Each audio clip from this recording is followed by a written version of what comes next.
This is Matt Kendall. It's my birthday. This is the IEMT Q&A on the 24th of March, 2026, which makes me 45 and it makes me want to cry. Right, okay. I've got some good questions today. Some quite not tricky questions, but you'll see what I mean. I have put them in the comments. If you do have any other questions, please do leave them. I'm going to do a bit shorter than usual today because I've got a lot of stuff to do today because it's my birthday and I've got excuse me, I've actually got a load of work I have to do, which I don't want to do. So, is it common for clients to have an anxiety response after a session? For example, exaggerated nail biting. So, excuse me, after an IEMT session, a lot can happen. What I do is say that I have an IEMT session on a Monday. On a Wednesday, I will check in with the client to see how they are. Because it does take a couple of days, and it is often quite an emotional roller coaster of things that actually happen after a session. When you're doing IEMT, you're tapping into a lot of memories, a lot of old memories, and a lot of these memories are going to be traumatic or not pleasant to actually access. And that can be quite distressing. Now, it's not like sort of EMDR or something where we're holding, and really holding that memory. They're only holding that memory for as long as they can, generally, and it will get them to see it in a completely different perspective and take a different meaning and everything from it, which is what we're looking for. What I suggest to do when you do a session with somebody, I always advise them to get out of the house or the clinic or wherever they are and just go for a walk. Just go for a walk, unless the weather's awful. Go for a walk. I know some people say it's best to go for a walk, if possible, in barefoot to do grounding. Don't know what, anyway. But to actually just get out into nature. And so that's my best advice. After a session, get out into nature and go for a walk and let the stuff just flow and process. So there may be more anxiety. Often things get worse before they get better. The important thing is to record it and to have them record it. Now, they might have a lot more anxiety on, let's say you do it on a Monday, Tuesday, and a Wednesday. By the weekend, chances are they're going to be fine. And so that's why it's important to actually have a longer term view and monitoring process rather than just how are you feeling at the end of the session or the day after the day after. So I don't have any sort of experience in nail biting per se, an increase in that, but there can definitely be an increase in anxiety and symptoms, which is short-lived as they're adjusting to a new base level, which is generally lower than what they came to see you with at the beginning. So I hope that's okay. So again, it's just advising the client what to do. And also, I'll do some ball throwing later. You can advise them on some actual techniques to do to actually begin to lower their anxiety should it peak. Breathing exercises, grounding, ball throwing, all these are really helpful and useful because if you don't control the anxiety, it can spiral into sort of panic attacks and things like that. So actually teaching them some things as well to deal with anxiety that comes up is often very beneficial.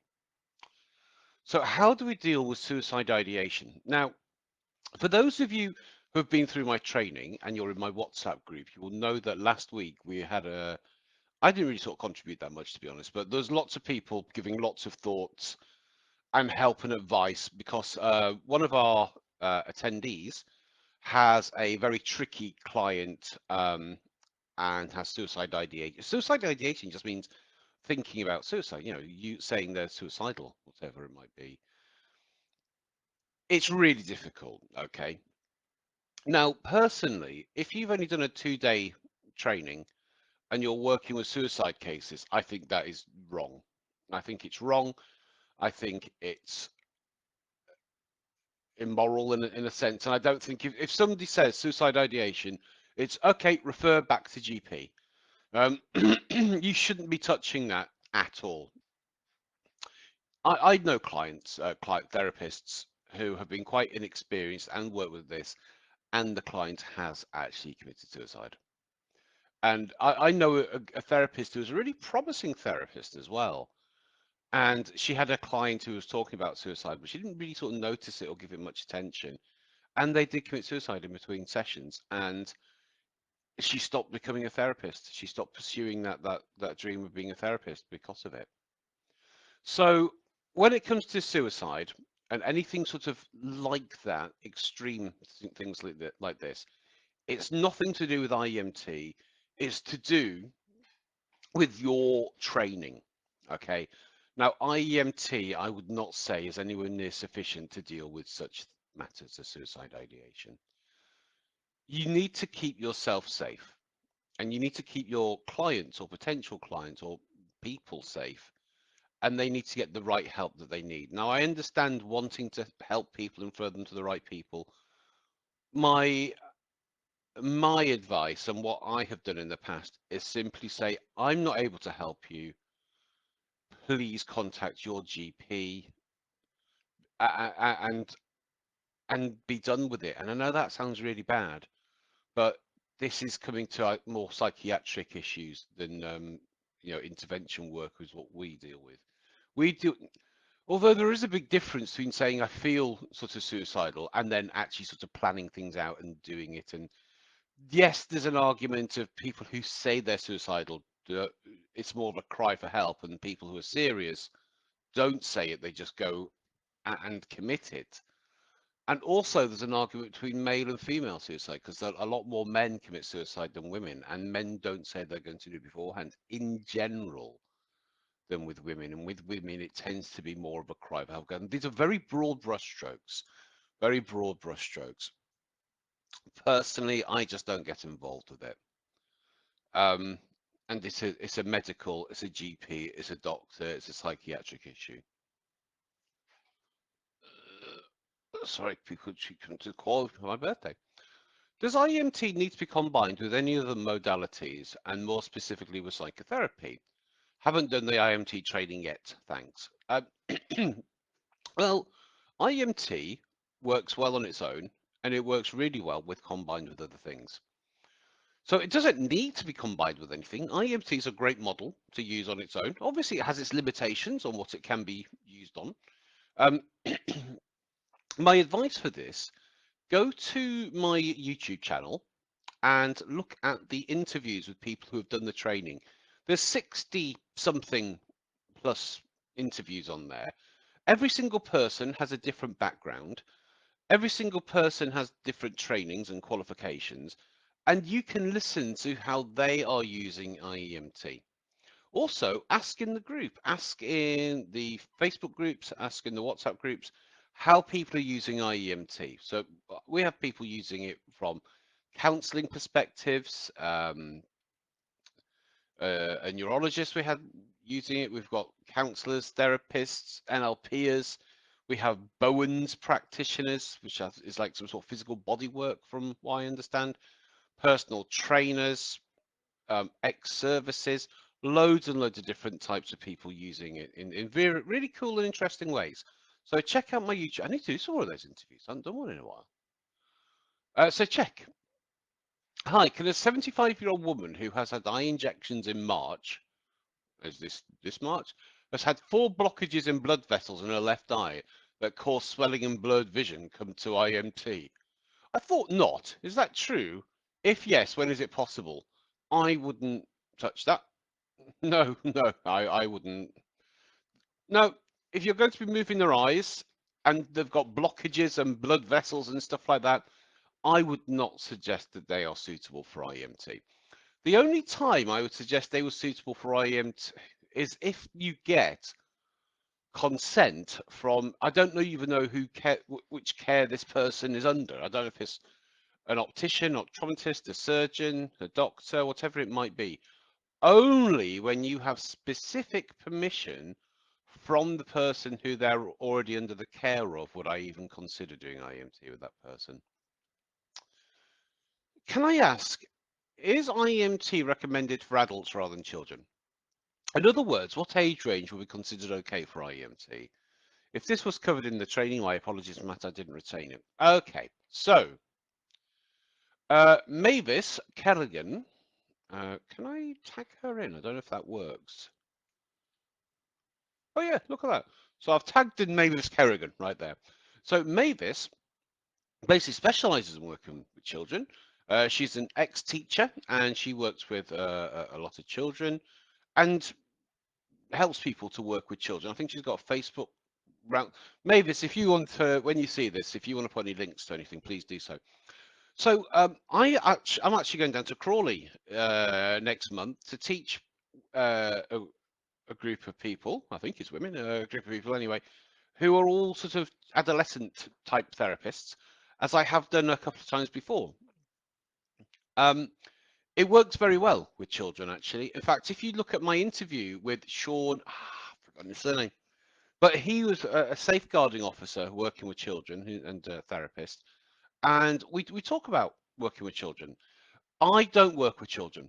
The only time I've worked with children is when their parents have been present and they've tried other stuff and it hasn't worked and they've actually come a long way to work with me. Like, yeah, because they've seen I was on Loose, well, I was mentioned on Loose Women and stuff. Anyway, so they came to work with me and it was to get over a car crash and it was very successful. So if I'm not working with children, but if I was working with children, I wouldn't be doing sort of any identity stuff. Because I don't think they'll be able to grasp that. Maybe if it's the identity of another person, you can sort of maybe. Memories and emotions, yeah, fine. That works really well. Um, the physical stuff, the episodic time works really good, and also the PSACs works really good with children as well. So if you are working with children, make sure you have like the right training to be working with children. You need to be DBR, whatever that check DBR. I don't have. I'm not whatever that is. What was it? Is it DBR check? Let me just Google it. DBR. Oh no. I don't know what it is. But you will need to have the right checks and stuff to work with children. Um, but no, I have found it to be effective. Oh, is somebody asking a question? Oh, it's a pinned comment. I didn't even know. I don't know what's going on. So yes, it is effective in working with children. There's no particular age range. It's uh, Nikki. I've forgotten a bloody surname. Let me see if I can find it. Your device is missing important update. Not Nikki Immerton. Oh, I've spelled Nikki wrong. And I'm going down to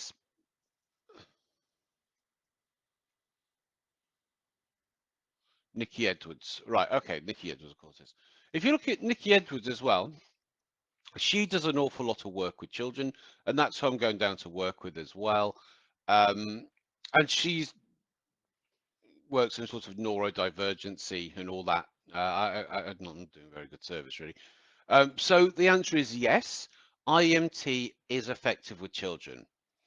How you do it with children is I don't know. Mavis and Nikki they're the ones with the experience in this way. And also, guys, if you have experience, please do share as well. Working with children does have different boundaries and stuff around it. So like I say, I have done some sessions only when parents have been present, and that has worked well.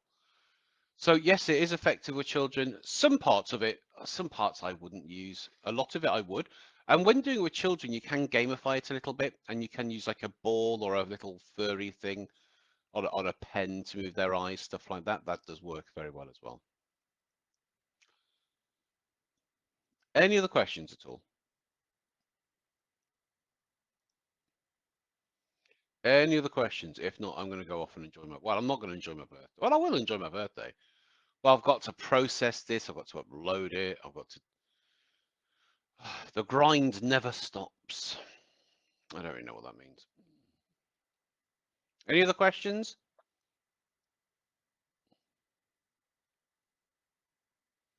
I'll just wait because I know there's a delay. Let me see if there's anything in the inbox here.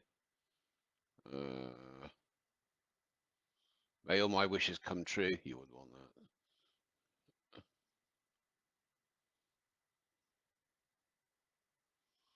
Right. Okay. All right then, people. Thank you very much for joining me. We will be here same time next week, which is the 31st of March, and I will be 45. Well, I'm 45. I'm 45 at 7:20. So I've got 8 hours of being 44. All right, guys. Thank you very much. I'll see you soon. Okay.